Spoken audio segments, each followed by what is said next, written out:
Good morning, students. Welcome to our channel Current Affair Updated. This is Debashish Awasthi और जैसे कि आपको पता है डेट है 13 मई।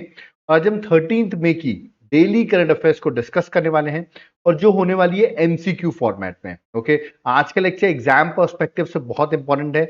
लेक्चर को एंड तक जरूर देखिएगा क्योंकि कुछ ऐसे एमसीक्यूज हैं जो मैंने एंड में रखे हुए हैं और एग्जाम में डायरेक्ट आपसे पूछे जा सकते हैं। ओके, तो चलिए देखते हैं 13 मई में कौन कौन सी डेली करंट अफेयर्स आपके लिए एग्जाम के लिए इंपॉर्टेंट है। बट स्टार्ट करने से पहले मैं आपसे रिक्वेस्ट करूंगा इस वीडियो को लाइक जरूर करिए जिसमें मैं आपके लिए ऐसे ही डेली करंट अफेयर्स के वीडियोस लाता रहूं। ओके, तो चलिए इस लेक्चर को स्टार्ट करते हैं। देखिए, स्टार्ट करने से पहले मैं आपको बता दूं आपके एग्जाम्स होंगे, बहुत सारों के एग्जाम्स होंगे। मई में एग्जाम होंगे, किसी के जून में होंगे, किसी के जुलाई में होंगे। ठीक है, और इन एग्जाम्स में आपका कॉमन क्वेश्चन मुझसे पूछा जा रहा है कि सर कितना करंट अफेयर्स पढ़ना है। तो मैं आपको बता दूं आपको लास्ट 11 मंथ का करंट अफेयर्स पढ़ने की जरूरत है। दैट इज जुलाई 2024 से लेके मई 2025 तक की आपको करंट अफेयर्स कवर करनी पड़ेगी, वो भी एमसीक्यू फॉर्मेट में। तो इसके लिए मैं आपको एक बुकलेट प्रोवाइड करता हूं जहां पर मैं आपको 2000 एमसीक्यूज प्रोवाइड करूंगा। ये एमसीक्यूज आप यहां पर देख सकते हैं किस तरह यहां पर डायग्राम्स बने हुए हैं, एक्सप्लेनेशन दिया हुआ है।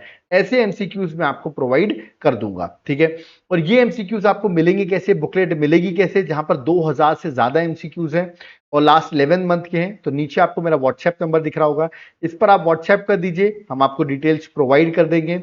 और अगर आप एप्लीकेशन से बाय करना चाहते हैं तो एप्लीकेशन का नाम है देवाशीष क्लासेस, जिसका लिंक मैं डिस्क्रिप्शन बॉक्स में मेंशन कर रहा हूं। वहां पर आप जाइए और एप्लीकेशन में जब आप जाएंगे तो आपको ये कोर्स मिलेगा, वहां पर करंट अफेयर्स का कोर्स। इसको आपको तुरंत बाय कर लेना है क्योंकि यहां पर आपको नोट्स तो मिलेंगे ही, याद रखना है जो मैंने अभी आपको बताया, प्लस आपको नोट्स की क्लासेस भी मिल जाएंगी। और अभी आपको पता होगा हमारे 1 मिलियन सब्सक्राइबर जो है वो कंप्लीट हो गए हैं। इसकी वजह से आपको इस कोर्स में 40% का ऑफ भी देखने को मिलेगा।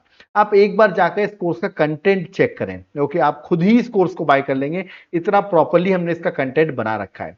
और अगर आपको कोर्स नहीं चाहिए, सिर्फ पीडीएफ चाहिए, तो इस नंबर पे आप व्हाट्सएप करके पीडीएफ को बाय कर सकते हैं। ओके, तो चलिए आज की करंट अफेयर्स को स्टार्ट करते हैं और देखते हैं 13 मई में कौन कौन सी डेली करंट अफेयर्स आपके लिए इंपॉर्टेंट है। Let's start.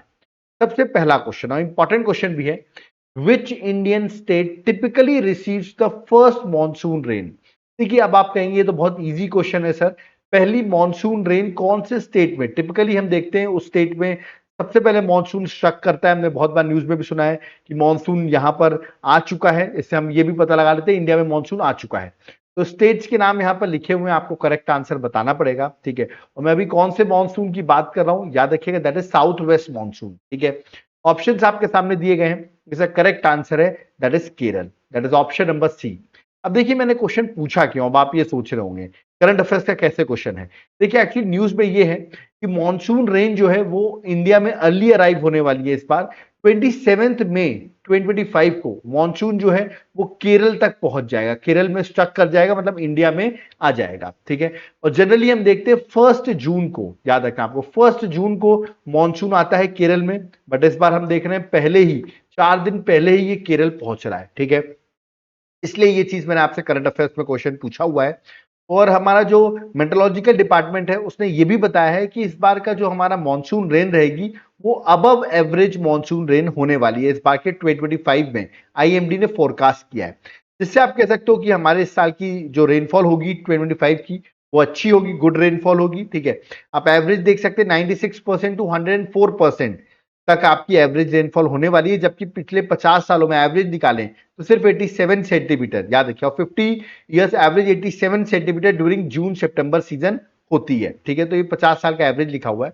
आपको ये भी याद रखना है कि इस बार जो लोग मानसून का इंतजार कर रहे हैं, मैं आपको बता दूं इस बार मानसून अच्छा होने वाला है। ठीक है, ये आपके आईएमडी ने आपको फोरकास्ट किया है। ठीक है, चलिए आगे बढ़ते हैं, बट उससे पहले आप मुझे बताइए केरल में पहले मानसून आने वाला है। ठीक है, तो इसी बात पे आप मुझे केरल की कैपिटल क्या है, what is the capital of Kerala, ये आप मुझे कमेंट बॉक्स में मेंशन करके बताएंगे। ओके, चलिए नेक्स्ट क्वेश्चन में आते हैं, that is Sonagar drones.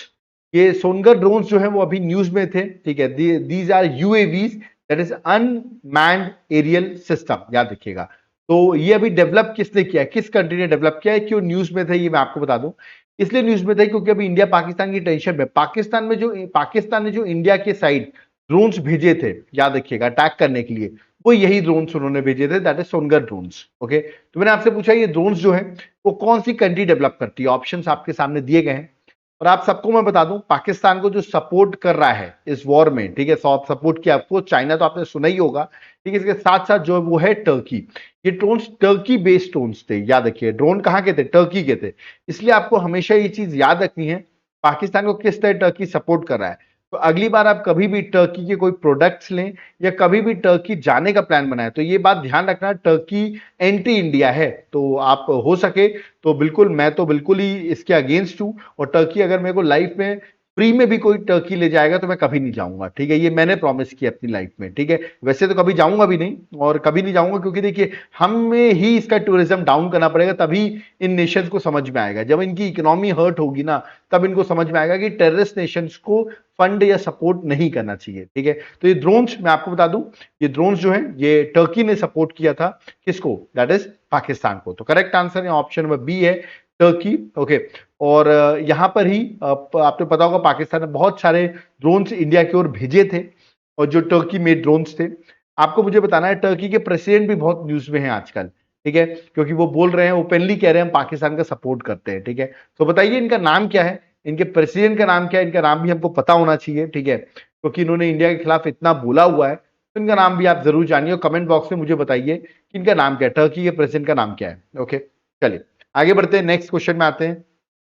Question number third, the global methane tracker 2025 is released by which organisation. तो ग्लोबल मीथेन ट्रैकर 2025 जो है कौन सी ऑर्गेनाइजेशन को रिलीज करती है, मैं आपको बता दूं, जो भी ऑर्गेनाइजेशन रिलीज करती है उसका हेडक्वार्टर पेरिस में है, दैट इज एट फ्रांस में उसका हेडक्वार्टर है, ठीक है।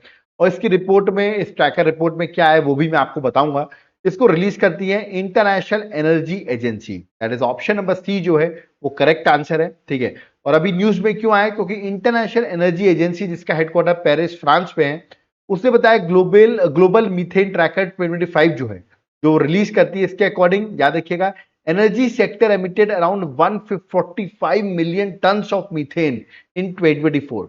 और आपको ये भी पता होना चाहिए, मीथेन जो है वो ग्लोबल ग्रीन हाउस गैस है, और जो कि ग्लोबल वार्मिंग में बहुत ज्यादा कंट्रीब्यूट करती है, ठीक है।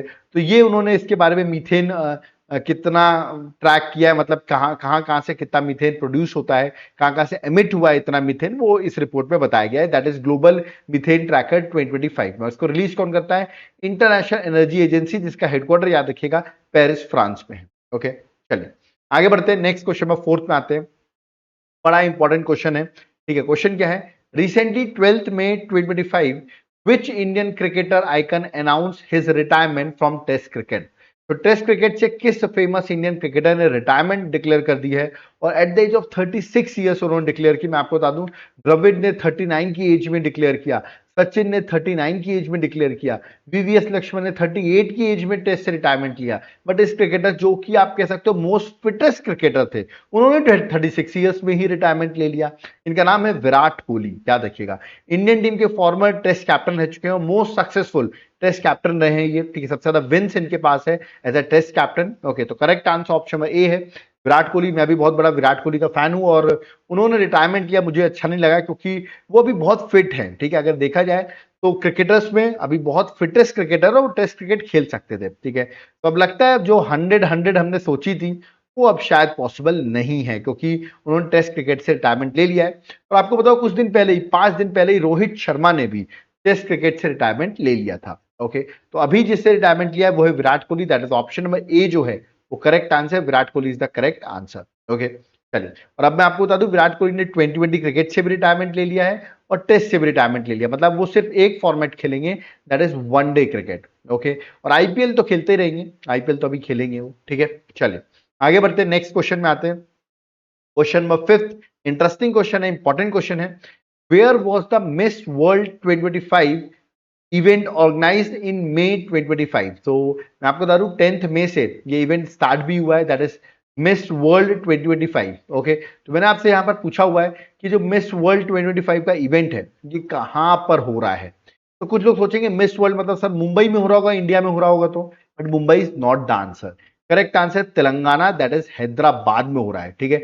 10th मई से ये स्टार्ट हुआ है मिस वर्ल्ड 2025 और 31 मई तक चलेगा। अब देखते हैं कौन बनती है मिस वर्ल्ड, वो भी एक इंपॉर्टेंट क्वेश्चन होगा, बट ये क्वेश्चन आपके एग्जाम में जरूर आएगा कि इस बार मिस वर्ल्ड कहां हो रहा है। तो करेक्ट आंसर ऑप्शन में डी है, that is Hyderabad. Okay, that is Telangana.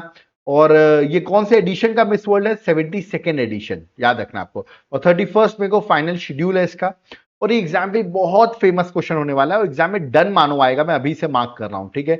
72nd addition है, ये भी याद रखना, हैदराबाद तेलंगाना में कंडक्ट किया जा रहा है। चलिए आगे बढ़ते हैं, नेक्स्ट क्वेश्चन में आते हैं, question number 6। Which dam is at the centre of ongoing water sharing dispute between Punjab and Haryana? मैंने पूछा कौन सा डैम जो अभी डिस्प्यूट चालू हो गया है बिटवीन पंजाब एंड हरियाणा, किस डैम के वाटर को लेके अभी डिस्प्यूट स्टार्ट हुआ है? और मैं बता दूं हरियाणा गवर्नमेंट ने ये भी बोला है कि हम सुप्रीम कोर्ट पहुंचेंगे, ठीक है, क्योंकि पंजाब ने एक्चुअली हुआ इशू ये, हरियाणा ने कुछ एक्स्ट्रा वाटर की डिमांड कर दी, ठीक है, और इस बात पे अपोजिशन किया पंजाब ने कि एक्स्ट्रा वाटर नहीं मिलना चाहिए।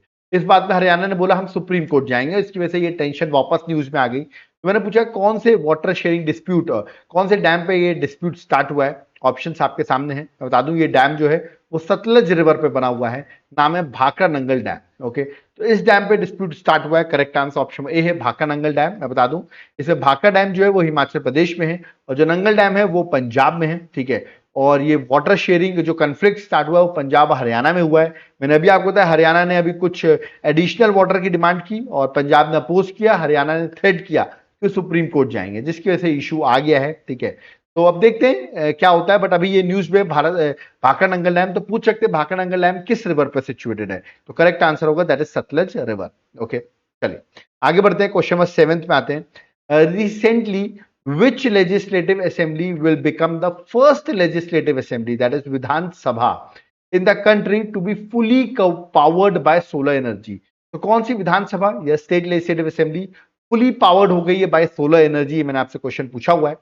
गुजरात असेंबली नहीं, इसका करेक्ट आंसर है that is Delhi legislative assembly जो है वो fully powered by solar energy और पहली बनी है ये।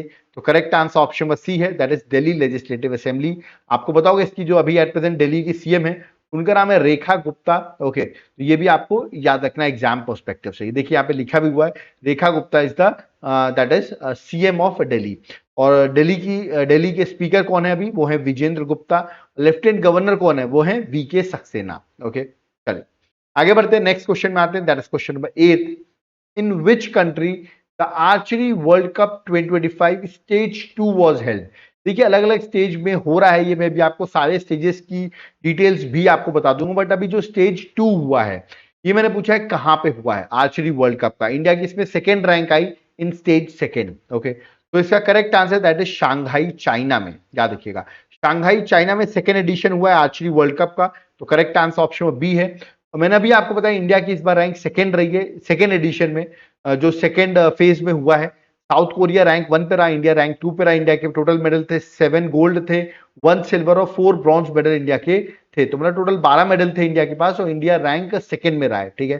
जबकि फर्स्ट फेज जो हुआ था, ठीक है, जो कि यूएसए में हुआ था, उसमें इंडिया की रैंक जो थी वो 4, याद रखिए इंडिया की रैंक 4th थी, ठीक है। उसमें टोटल इंडिया ने 4 मेडल ही जीते थे और 4th रैंक इंडिया की थी। मैं आपको बता देता हूं, देखिए ये इवेंट कैसे हो रहा है। ये देखिए जो फर्स्ट इवेंट हुआ था मैंने भी आपको बताया, इसमें इंडिया की रैंक 4th रैंक थी, ठीक है। इंडिया ने 4 मेडल जीते थे, ठीक है, और वो था 18 से 13 अप्रैल यूएसए में हुआ था, ठीक है। अभी सेकेंड एडिशन 6 मई से 11 मई तक हुआ है शांघाई चाइना में, जहां इंडिया की रैंक रही है सेकेंड। ओके, और इंडिया ने 12 मेडल जीते हैं, ठीक है।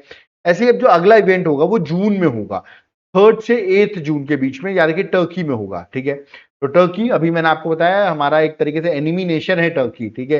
याद रखिएगा, मैं फिर से रिपीट कर रहा हूं, टर्की हमको कभी नहीं जाना है। मैं तो नहीं जाऊंगा, आप लोग भी मुझे बताइए कि आप लोग कभी जाना पसंद करोगे इस टर्की जैसे कंट्री पर, ठीक है। फिर 4th फेज होगा आपका स्पेन में और लास्ट फेज वापस जो फाइनल फेज है वो चाइना में होगा। ओके, चलिए आगे बढ़ते हैं, नेक्स्ट क्वेश्चन में आते हैं, question number 9।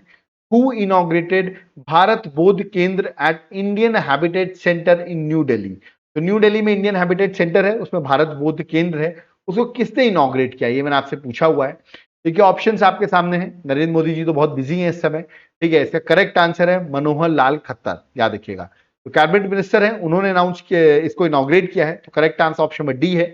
He is the union housing and urban affair minister Manohar Lal Khattar, जिन्होंने भारत बोध केंद्र को at the Indian habitat centre New Delhi में उसको इनॉग्रेट किया। देखिए ये है क्या, यहाँ पर आपको एक तरीके से यानी रिसोर्स सेंटर है, ठीक है, ये हैबिटेट लाइब्रेरी है जहाँ रिसोर्स सेंटर बुक्स वगैरह रहती है, जहाँ पर एक स्पेशलाइज हब बनाया जा रहा है भारत बोध केंद्र, जहाँ पर पब्लिक को इंडियन सिविलाइजेशन लेगेसी, उसके बारे में सारी डिटेल्स, बुक्स वगैरह मिलेंगी आपको, जो books art, philosophy, spirituality, history से रिलेटेड, ठीक है। तो उसके लिए ये भारत बौद्ध केंद्र जो है वो इंडियन हैबिटेट सेंटर में डेवलप किया गया है, उसको इनॉग्रेट किया है हमारे urban housing affair minister that is Manohar Lal Khattar ने। ओके, चलिए नेक्स्ट क्वेश्चन में 10th में आते हैं। UN observes International Day of Plant Health to safeguard global food security on which date? तो international day of plant health हम कब सेलिब्रेट करते हैं? ऑप्शंस आपके सामने दिए गए हैं और इसका करेक्ट आंसर है दैट इज 12 मई को सेलिब्रेट किया जाता है, याद रखिएगा, international day of plant health. तो ठीक है, और इस बार की आप थीम भी देख सकते हैं, थीम क्या है? Importance of plant health in one health, ये इस बार की थीम है, तो थीम भी आप गो थ्रू कर सकते हो, ठीक है। तो याद रखिएगा ये international day of plant health जो है वो सेलिब्रेट किया था 12 मई को, एग्जाम पर्सपेक्टिव से आपको ये चीज याद रखनी है, ठीक है। चलिए आगे बढ़ते हैं, नेक्स्ट क्वेश्चन में आते हैं। और आपको भी पता होगा एक्चुअली ये दिन क्यों सेलिब्रेट करें, अवेयरनेस बताने के लिए कि किस तरह प्लांट की जो हेल्थ है वो एक इंपॉर्टेंट रोल प्ले करती है आपकी फूड सिक्योरिटी में, आपकी बायोडाइवर्सिटी में, पॉवर्टी को रिड्यूस करने में, सस्टेनेबल डेवलपमेंट को अचीव करने में। इसके लिए प्लांट की हेल्थ जो है वो बहुत ज्यादा इंपॉर्टेंट होती है। ओके, चलिए आगे बढ़ते हैं, क्वेश्चन में 11th में आते हैं। 8th UN global road safety week 2025 is celebrated on which date? तो ये यूएन का ग्लोबल रोड सेफ्टी वीक जो है वो हम कब सेलिब्रेट करते हैं, मैंने आपसे क्वेश्चन पूछा हुआ है। इसको सेलिब्रेट किया रहा है 12th मई से लेके 18th मई तक, that is option number C जो है करेक्ट आंसर है, 12th मई से लेके 18th मई तक। और मैं आपको ये बता देता हूं इस बाकी जो थीम है वो है making walking safe, making cycling safe, ये इस बार की थीम है। तो आपको थीम भी एग्जाम पर्सपेक्टिव से याद रखनी है, ठीक है। चलिए आगे बढ़ते हैं, नेक्स्ट क्वेश्चन में आते हैं। Next question number 12th important question है। Recently who has been appointed as NALSA executive chairman? तो कौन अपॉइंट हुए नालसा के एग्जीक्यूटिव चेयरमैन? तो यहां पर लिखा हुआ है, करेक्ट आंसर है जस्टिस सूर्यकांत। एक्चुअली है क्या, देखिए 13th मई को जो हमारे चीफ जस्टिस हैं एट प्रेजेंट वो हो रहे हैं रिटायर, ठीक है। और जो नए चीफ जस्टिस हैं वो बन जाएंगे BR गवई, जो हैं वो देश के चीफ जस्टिस ऑफ इंडिया बन जाएंगे, मतलब आज से ही 13th मई से वो रिटायर्ड हो जाएंगे। और BR गवई जो है वो 14th मई से, मैं आपको बता दूं, वो प्रॉपर हमारे चीफ जस्टिस ऑफ इंडिया कहलाएंगे, ठीक है। अब इससे पहले BR गवई जो थे वो थे नालसा के एग्जीक्यूटिव चेयरमैन, ओके। अब ये तो बन जाएंगे चीफ जस्टिस ऑफ इंडिया, तो अब नालसा के एग्जीक्यूटिव चेयरमैन कौन होंगे? तो वो होंगे सूर्यकांत, जस्टिस सूर्यकांत जो है उनको बनाया गया है नेशनल लीगल सर्विस अथॉरिटी के चेयरमैन, एग्जीक्यूटिव चेयरमैन। और 14th मई से उनका भी टेन्योर स्टार्ट हो जाएगा, क्योंकि BR गवई जो हैं वो बन जाएंगे chief justice of India, okay. तो ये एग्जाम पर्सपेक्टिव से आपको याद रखना है, ठीक है। अभी अच्छा आप मुझे कमेंट बॉक्स बताइए, 13th मई को जो अभी चीफ जस्टिस हैं वो रिटायर होने वाले, उनका नाम क्या है? Who is the present chief justice of India? जो रिटायर्ड होंगे उनका नाम आप मुझे कमेंट बॉक्स में मेंशन करके बताइए, okay. Next question number 13। Recently, an MOU, Memorandum of Understanding, has been signed between Madhya Pradesh and which state for implementing Tapti Basin Mega Recharge Project? तो कौन से स्टेट और मध्य प्रदेश के साथ कौन सा स्टेट ने MOU साइन किया है ताप्ती बेसिन रिचार्ज प्रोजेक्ट के लिए? ऑप्शंस आपके सामने दिए गए हैं। ताप्ती रिवर आपको पता होगा MP के साउथ में है, तो साउथ का स्टेट होगा। करेक्ट आंसर ऑप्शन बी है, दैट इज महाराष्ट्र स्टेट ने। आपको याद रखना है कि MOU साइन किया और 10th मई को भोपाल में मीटिंग थी जहां पर ये साइन किया गया है, तो करेक्ट आंसर ऑप्शन में बी है। यहां पर आप महाराष्ट्र के CM देख रहे होंगे, देवेंद्र फडणवीस भी यहां पर प्रेजेंट है। तो MOU साइन हुआ मध्य प्रदेश और महाराष्ट्र के बीच में for implementing Tapti basin recharge project, okay. और 10th मई को ये एग्रीमेंट फाइनलाइज हुआ inter state control board meeting में, जो कि भोपाल में हो रही थी। और अब इस प्रोजेक्ट जो प्रोपोज प्रोजेक्ट है इसके अंदर ताप्ती रिवर जो कि मध्य प्रदेश से ओरिजिनेट होती है, बैतूल डिस्ट्रिक्ट से, वहां से पानी को डाइवर्ट किया जाएगा to meet the drinking water needs of Maharashtra. जो नॉर्थ ईस्ट में महाराष्ट्र जैसे नागपुर वगैरह है, इनकी जो ड्रिंकिंग वाटर की नीड है उसको पूरा करने के लिए ये प्रोजेक्ट जो है Tapti basin mega recharge project जो है वो हेल्पफुल होगा, ठीक है। तो ये आपको याद रखना। आप मुझे बताइए महाराष्ट्र और मध्य प्रदेश दोनों के स्टेट की लोकसभा सीट्स कितनी है? दोनों ही आप मुझे कमेंट बॉक्स में बताइए, दोनों ही स्टेट में महाराष्ट्र और मध्य प्रदेश में लोकसभा सीट्स कितनी है, ये आप मुझे कमेंट बॉक्स में मेंशन करके बताएंगे, okay. Next question number 14। In which country did INS Shardul participated in a joint humanitarian exercise and disaster relief, short form में कहेंगे HADR exercise, okay, at Maafilaafushi atoll. तो याद रखिएगा, माफिला फूजी अटॉल जो है वहां पर ये एक्सरसाइज पार्टिसिपेट करने आई ना, श्रद्धा जो है वो वहां पर पहुंची है। HADR की एक्सरसाइज है, तो किस कंट्री पर ये पहुंची है मैंने आपसे पूछा हुआ है, या अटॉल पे एक्सरसाइज कंडक्ट की जा रही है। इसका करेक्ट आंसर है मालदीव्स, याद रखिएगा, बी जो है करेक्ट आंसर है मालदीव्स में। तो देख सकते हैं joint humanitarian assistant disaster relief exercise with the Maldives national force के साथ ये माफिला फूजी अटॉल में मालदीव्स में एक्सरसाइज कंडक्ट की जा रही है। Okay, next question, question number 15, which country became the third largest producer of wind and solar energy? ये मैंने आपसे क्वेश्चन पूछा है, कौन सी कंट्री है third largest producer of wind and solar energy. Direct question आपसे पूछा गया और एक्चुअली जर्मनी को टेक ओवर किया इस कंट्री ने, इसका नाम है इंडिया, याद रखिएगा।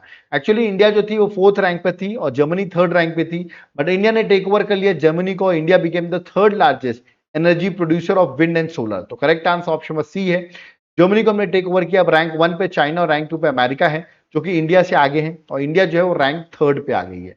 तो ये भी आपको एग्जाम के लिए याद रखने हैं, ठीक है। तो आपने देखे होंगे आज के मैंने 15 क्वेश्चंस आपको कराए, जो कि एग्जाम पर्सपेक्टिव से इंपॉर्टेंट क्वेश्चन है। बट आप लोग की डिबेट होगी, सर वो polity, geography, history, economics, environment, इन सब के क्वेश्चंस जो आ रहे हैं, ठीक है, इन सब के क्वेश्चंस का हम क्या करें। तो इसके लिए मैं आपके लिए एक सोल्यूशन प्रोवाइड करता हूं। मैं आपको हर सब्जेक्ट का, चाहे वो पॉलिटी हो, ज्योग्राफी हो, हिस्ट्री हो, इकोनॉमिक्स हो, कंप्यूटर हो, एनवायरमेंट हो, हर सब्जेक्ट का आपको एक हजार एमसीक्यूज में आपको प्रोवाइड करूंगा, 1000 एमसीक्यूज में आपको प्रोवाइड करूंगा हर सब्जेक्ट के, ठीक है। यहाँ पर आप सैंपल भी देख सकते हैं, किस तरह मैंने आपको सैंपल दिया हुआ है, ठीक है। यहाँ पर आपको ये देखना है कि सैंपल में मैंने पॉलिटी का सैंपल दिया, हिस्ट्री का सैंपल दिया, डिस्क्रिप्शन रहेंगे, आपको यहाँ पर देख सकते हैं इमेजेस बनी होंगी, बहुत इजी होगा आपको याद करने के लिए, ठीक है। तो ये एमसीक्यूज आप सॉल्व करिए, हर सब्जेक्ट के मैं आपको प्रोवाइड कर दूंगा। आपको इस नंबर पे व्हाट्सएप करना है, डिटेल्स आपको मिल जाएगी, या तो आप मेरे एप्लीकेशन देवाशीष क्लासेस, जिसका लिंक डिस्क्रिप्शन बॉक्स में है, आप ऐप को डाउनलोड करें, ओके, और वहां पर आपको ये कोर्स मिलेगा, कॉम्बो ऑफर कोर्स, इसको आपको बाय करना है। अब आप कह रहे होंगे ये कौन सा कोर्स है। देखिए, एग्जाम को क्रैक करने के लिए 3 चीजों की जरूरत होती है। अब आप कहेंगे वो 3 चीज हैं क्या। पहली होती है करंट अफेयर्स, ओके, दूसरी होती है जो जनरल स्टडीज है उसके इंपॉर्टेंट टॉपिक, जिसको आप स्टैटिक जीके कहते हैं, और थर्ड हर सब्जेक्ट के जनरल स्टडीज के एमसीक्यू की प्रैक्टिस। अगर ये 3 चीज आपने प्रैक्टिस कर ली है, ठीक है, तो कोई भी एग्जाम आपका नहीं रुकने वाला, ये मेरी गारंटी है, ठीक है। तो इसी को देखते हुए मैंने आपके लिए कॉम्बो ऑफर कोर्स बनाया अपने एप्लीकेशन में। आप इस कोर्स को बाय कर सकते हैं, जिसमें अभी 40% का ऑफ भी आपको मिलेगा। ये कूपन कोड लगा सकते हैं 1,000,040 और 40% आपको ऑफ भी मिल जाएगा। लेट मत करो, तुरंत जाके इस कोर्स को बाय करो, एग्जाम पर्सपेक्टिव से बहुत ज्यादा इंपॉर्टेंट है। आप एक बार जाके इसका कंटेंट चेक करो एप्लीकेशन में, आप खुद ही बाय कर लो, क्योंकि हर चीज का सोल्यूशन यहाँ पर अवेलेबल है। और जिसको ये कोर्स नहीं चाहिए, सिर्फ पीडीएफ चाहिए, वो इस नंबर पे व्हाट्सएप करके ओनली पीडीएफ भी बाय कर सकता है, ओके। तो यहां पर हमारा लेक्चर होता है कंप्लीट, बट मैं जाते थे रिक्वेस्ट करूंगा, प्लीज वीडियो को लाइक करिए, बहुत मेहनत से हम आपके लेक्चर्स बनाते हैं। वीडियो को जितना हो सके उतने अपने फ्रेंड के साथ शेयर करिए।